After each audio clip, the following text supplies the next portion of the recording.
좋아가지고 그렇기도 했는데, 뭐 제가 고생을 했다거나 그런 뜻은 아니고, 아까 본각 스님께서 그 지난한 그 과정을 겪은 그 말씀을 하실 때 그 구절을 읽을 때마다 눈물이 났었는데, 오늘 또 이렇게 목이 메이더라고요. 얼마나 고생을 하셨을까 싶어서 정말 수고 많으셨습니다.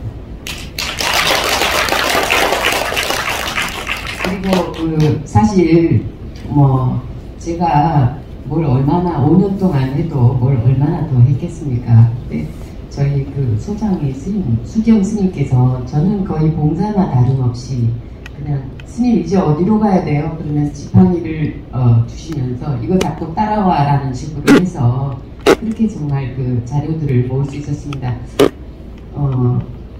그런 어떤 일을 이렇게 잘 해주시는 것도 좋지만 그 어떤 따뜻함이나 기다려주시는 그 마음, 그런 게 너무 감동적이라서 제가 노력을 조금이라도 더 했다면은 그 스님들의 그런 따뜻함과 그 원력, 얼마나 그 힘든 여정을 걸어오셨을까라는 생각에 조금이라도 좀 더 찾아보자라는 생각을 했었고, 그리고 이제 4년 안에 완성을 하기로 했었는데 약속을 못 지켜서 어찌나 죄송했는지 눈을 마주하기도 힘들었었는데, 또 그거를 또 아무렇지도 않게 넘겨주시고, 그리고 또 13대 회장인 광영스님께서 만날 때마다 또 따뜻하게 웃어주시고 커피도 사주시고 그냥 붙잡고 그렇게 따뜻하게 해주셔서 너무 감사했습니다. 예, 다시 한번 감사드립니다. 그리고 시간이 아까우니까요. 그냥 제가 느꼈던 거 간단히 말씀을 드리면, 그 앞에서도 나왔지만은 어떻게 생각하면 이 비구니의 역사라는 게 우리 역사에서 거의 여성의 역사에 해당하는 부분 중에서 상당한 부분이거든요. 그래서 지금은 이제 비구니 스님들이 동진 출가를 하시거나 이제 그런 게 된 거는 불과 몇 시는 안 됐어요. 그러니까 이미 국법으로 정해져 있어서 반드시 결혼을 해서 인구를 생산하고 그리고 비구니가 되는 것이 조선시대까지 이어졌습니다. 그것은 경국대전에 당연히 그게 명시가 되어 있고요. 그 경국대전의 기록은 고려의 국법에서 나온 것이고 그것은 동아시아의 국법이었습니다. 그래서 이 비구니 공동체라는 것이 정말 주인이 없는 것 같아요. 그 시대의 흐름에 따라서 누가 그 안에 들어가는가. 그래서 정말 지금 뭐 군대 같은 경우에도 여러 그 정말 그 해납백천으로 모든 강물이 들어오듯이 그 시대에 따라서 그러다 보니 오히려 그 다양성 속에서 이런 생동감이 계속 있었고 그 에너지로 인해서 지금까지 이 한국 불교가 비구니 스님들이 세계 불교 역사에서 유일하게 지금까지 이렇게 내려온 게 아닐까. 물론 동아시아 다른 나라도 지금 이제 열심히들 하고 계시지만은 이 자생력과 생명력이라는 것은 정말 오싹오싹 할 정도라는 생각이 들었고요.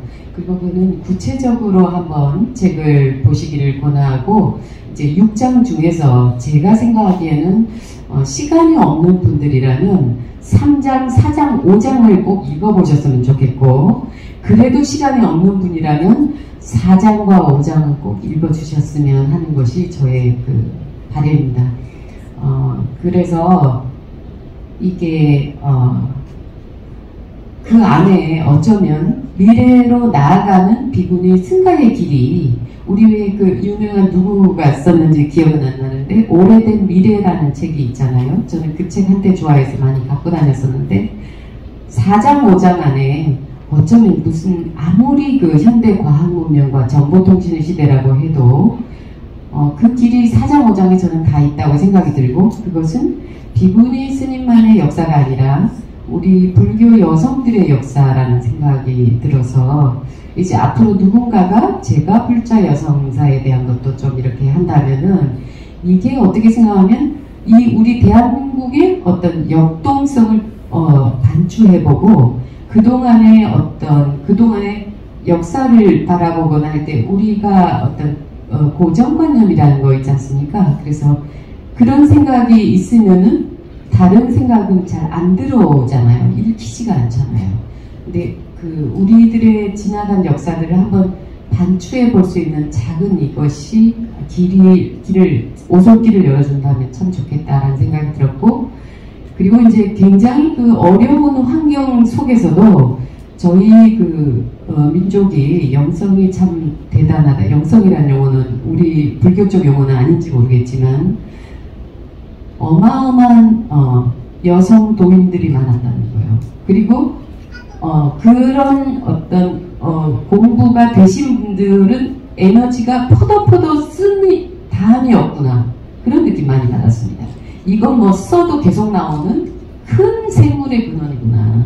그래서 그런 분들이 한번 크게 나오시면은 절 몇 개씩 지으시고 어디 우리가 지금 상상할 수도 없는, 지금 이제 순간 머릿속에 떠오르는 게 6.25 조금 지나서 돌아가신 1800년대 후반에 태어나셔서 지금 청룡사, 옛날에 청룡사가 정말 큰 역할을 했었잖아요.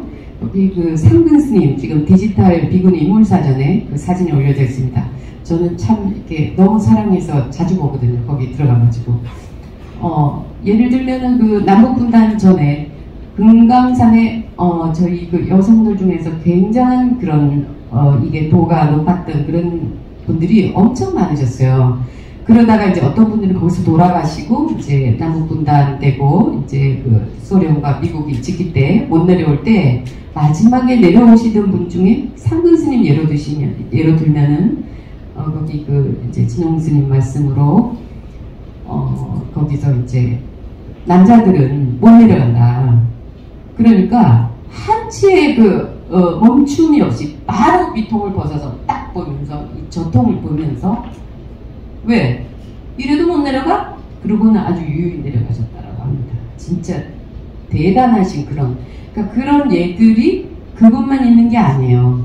그리고 함께 저를 그 어려운 시절에 거의 폐사지나 다름없는 데를 비구니 스님들이 거의 다 읽으셨는데 그럴 때도 이렇게 천막을 치고 그렇게 선방을 만들었다는 거. 그래서 몇 년 지나고 나면 온 대중들에게 와서 선하고 싶은 사람들은 오시오 해서 개방을 하고, 심지어는 본인들은 선방에 못 들어가시고 나가서 탁발을 해다가 다른 사람들을 이렇게 도와주시고, 그런 분들이 너무 많더라고요. 아주 조금만 열어봐도.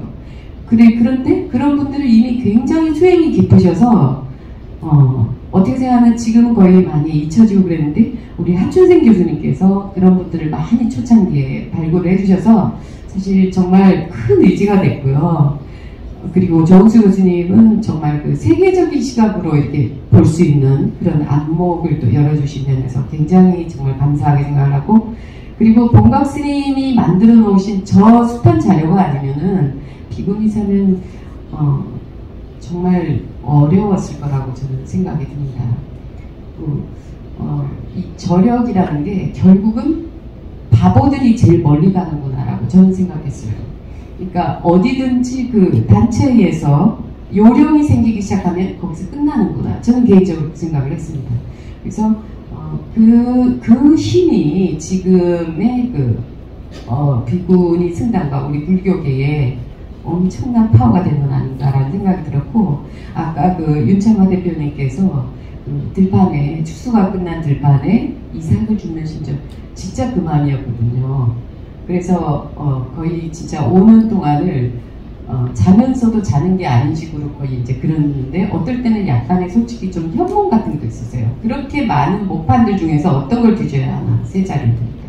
얘라 모르겠다. 오늘은 금강경으로 가보자. 오늘은 화엄경으로 가보자. 그래서 이제 목판본 그런 것들을 이제 뒤지면은 어떤 데는 발문이 뒤에 조금 그런 게 있는 게 있고, 어떤 거는 딱 내용만 이렇게 잘려서 내용만 있는 것도 그랬는데, 그런 것들이 진짜 발견이 될 때는 이건 내 힘은 아니구나, 이거는 부처님 값이구나, 그런 생각 좀 여러 번 했었고요.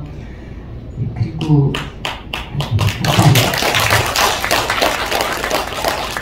이거 저는 제 생각에는 정말 이 4장 5장 읽으시면 이게 책 선전하는 것 같지만 많이 부족하지만요, 그 길을 따라서 간다면 굉장히 우리가 자부심을 가질 수 있고, 그리고 너무 자료가 없기 때문에 저는 이게 역사적인 접근도 좀 필요하지만 결국은 이것이 불교 문학을 하시는 분들이 이 많은 부분들을 채워나간다면 굉장히 한국 불교에 큰 힘이 될 수 있겠다, 그런 생각을 했었습니다. 그래서 좀 책 좀 많이 읽어주시고 많이 지적도 해주시고 좋은 의견 주시면 대단히 감사하겠습니다. 감사합니다.